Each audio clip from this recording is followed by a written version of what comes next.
নমস্কার বন্ধুরা, ইওর কিচেনে আপনাদের সবাইকে স্বাগত। আমার আজকের রেসিপি মাছের ডিমের কারি। বাচ্চা থেকে বড় সবারই খুব প্রিয় একটি রেসিপি হলো এই মাছের ডিমের কারি। আমার টিপসগুলো ফলো করে যদি আপনারা মাছের ডিমের কারি বানান তবে আপনাদের মাছের ডিমের কারিও হবে পারফেক্ট। মাছের ডিম খুব ভালো করে ধুয়ে পরিষ্কার করে নিয়েছি। এবার এর মধ্যে দিয়ে দিলাম নুন আর একটু হলুদ গুঁড়ো। এটা দিয়ে হালকা হাতে মাছের ডিমটাকে নুন হলুদ মাখিয়ে নেব।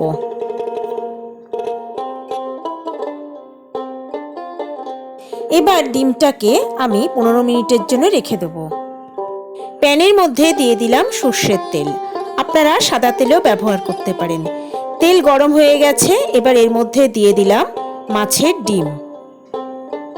এই সময় মাছের ডিমটা খুব ছিটাতে থাকে, তাই আমি একটা ঢাকা চাপা দিয়ে দিলাম।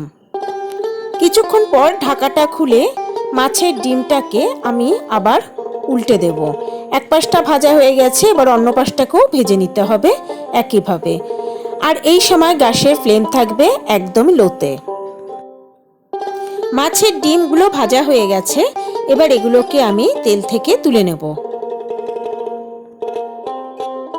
ওই তেলের মধ্যে দিয়ে দিলাম একটা তেজপাতা আর একটা শুকনো লঙ্কা, আর দিলাম হাফ টিস্পুন সাদা জিরে। সব কিছুকে একটু নেড়ে চেড়ে নিলাম।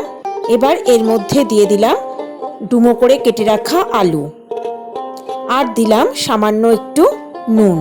এবার আলুগুলোকে একটু লাল লাল করে ভেজে নিতে হবে। আলুগুলো ভালো করে ভাজা হয়ে গেছে, এবার এগুলোকে আমি তেল থেকে তুলে নেব। এবার এই তেলের মধ্যে দিয়ে দেব কুচিয়ে রাখা পেঁয়াজ, আর দিয়ে দিলাম সামান্য একটু নুন। খুব ভালো করে পেঁয়াজটাকে একটু ভেজে নিতে হবে।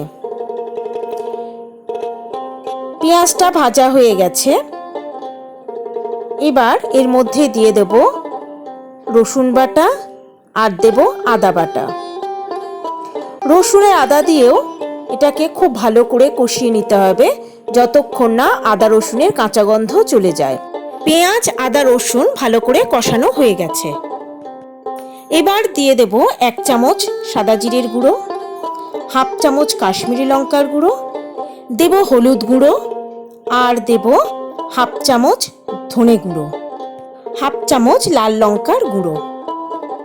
গ্যাসের ফ্লেম লোতে দিয়ে সব মশলাগুলোকে খুব ভালো করে কষিয়ে নিতে হবে। মশলা কষানো প্রায় হয়ে গেছে, আমি মিনিট 2 মশলাটাকে কষিয়ে নিয়েছি। এবার এর মধ্যে দিয়ে দিলাম পুরো ফুটন্ত গরম জল। এখানে ঠান্ডা জলের ব্যবহার একদমই করবেন না। এবার দিয়ে দিলাম হাফ চামচ নুন। এবার ঢাকনা দিয়ে এটাকে আমি কিছুক্ষণ রান্না হতে দেব। এবার ভেজে রাখা মাছের ডিমটাকে আমি ছোট ছোট টুকরো করে কেটে নেব।